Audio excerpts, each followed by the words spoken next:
మనుషులను మనుషులుగా చూడని ముఖ్యమంత్రులను వద్దని ఉభయ తెలుగు రాష్ట్రాల ప్రజలు నిరూపించారని మెదక్ ఎంపీ రఘునందన్ రావు అన్నారు.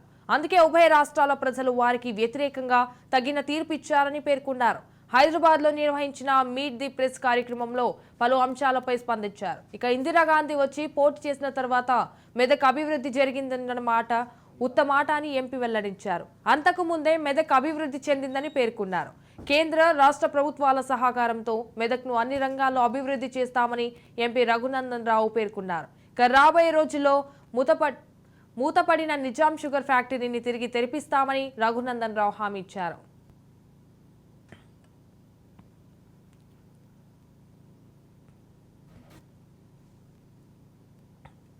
ఇటువంటి 17 పార్లమెంట్ స్థానాల మీద ఎన్నికలకు ముందు ఎన్నికలు ముగిసిన తర్వాత జరిగినటువంటి అనేక చర్చా వేదికల్లో ప్రీ పోలు, ఎగ్జిట్ పోలు, ఇంకేమన్నా పోలు ఆంచి ఒకటి గెలుస్తుందని, ఏ సీటు అంటే నేను అడిగితే చెప్పలేక మిగతా వాళ్ళు అడిగితే మాత్రం మెదక్ గెలుస్తుంది బీఆర్ఎస్ అని చెప్పిండ్రు. కానీ అన్ని సర్వేలని, అన్ని ఎగ్జిట్ పోల్స్ ని, అందరి అంచనాలని చాలా స్పష్టంగా నేను డేవని చెప్పేట్లయితే పోయినో భారతీయ జనతా పార్టీ తెలంగాణ రాష్ట్ర కార్యాలయం నుంచి పోయేటప్పుడు చెప్పిన మెదక్ నేను గెలిచి వస్తాను. చాలా మంది మిత్రులు పైకి విడి కొంచెం అహంకారం ఎక్కువ అనుకున్నారు.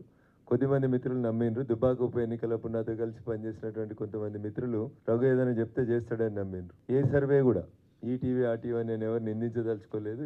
ఏ సర్వే కూడా మెదక్ బీఆర్ఎస్ పార్టీ ఖాతాలకు పోతుంది అని చెప్పిండ్రు. 2.5 దశాబ్దాల తర్వాత తిరిగి భారతీయ జనతా పార్టీకి జీవం పోసి మెదక్ పార్లమెంట్ నుంచి నన్ను గెలిపించడం జరిగింది.